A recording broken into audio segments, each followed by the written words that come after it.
छोटी छोटी खुशियां जिहड़ियां असां सुन खुद कोलों छिन कीतियां न और बिल्कुल रोजमर्रा दी एक रूटीन दे मुताबिक असीं इस चीज विच बड़े मुबतला होए दे आं बड़े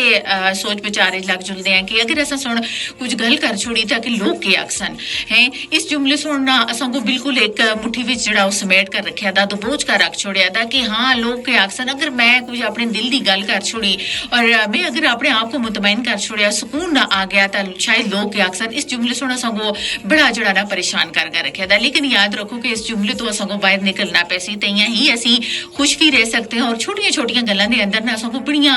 खुशियां भी जड़ियां ओ मिल सकती हैं। खुशी किसी दूसरे दी मोहताज नहीं होती, ये सिर्फ तो संदी अपनी एक मन चाही गल होंदी है, एक मन पसंद कोई चीज होंदी है, चाहे वो तिनका बराबर ही क्यों ना हो। लेकिन सुकून हासिल करने वास्ते जिस चीज विच तुसीं मुतमईन हो जुलदे हो तो संगो सुकून मिल जुलदा तां शायद उस तो